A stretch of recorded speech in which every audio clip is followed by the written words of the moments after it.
여러분 안녕하십니까? 경북 동해안 해수욕장 폐장을 사흘 앞둔 가운데 올해 해수욕장 피서객 수가 격감했습니다.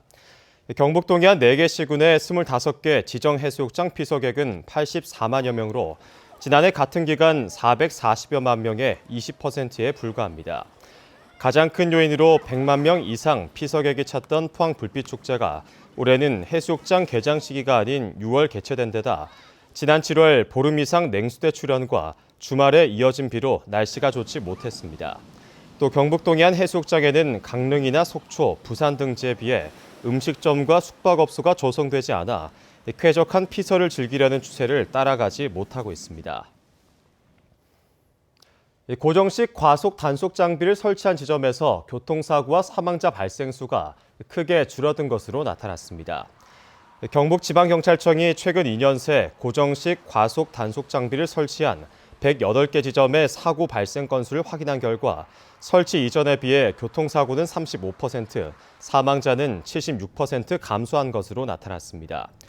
경북경찰청은 사고 예방을 위해 올 하반기 49대의 고정식 과속 단속 장비를 추가로 설치하고 구간 단속 장비도 국도와 지방도에 확대 설치할 계획입니다. 다음 달 20일부터 포항 서울 KTX가 금, 토, 일 주말에 2회 증편돼 모두 28회 운행됩니다.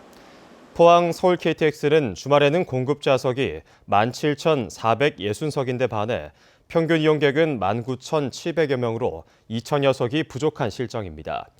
이에 따라 포항시와 지역 정치권에서는 국토부와 코레일을 설득해 주말에 상하행 각 1회씩 증편을 이뤄냈습니다.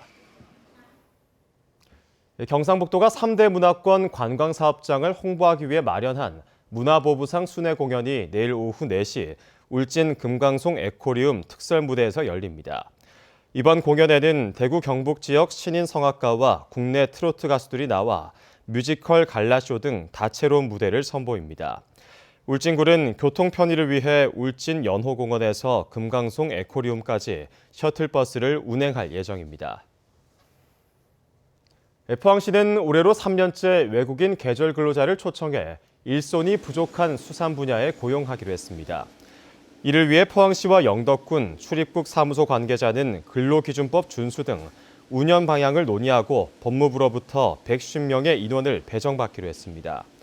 외국인 계절 근로자 제도는 과메기 건조장 등 수산 분야의 고질적인 일손 부족 문제를 해결하고 다문화 가정 가족의 상봉 기회를 제공해 좋은 반응을 얻고 있습니다. 농림축산식품부는 기농인이 농지를 쉽게 빌려 농촌에 정착할 수 있도록 농지은행 사업을 개선해 다음 달부터 시행한다고 밝혔습니다. 농식품부는 그동안 농업인 소유 농지만 매입해오던 것을 비농업인이 소유한 농지도 매입 대상에 포함하는 등 농지은행 매입 기준을 현실화했습니다.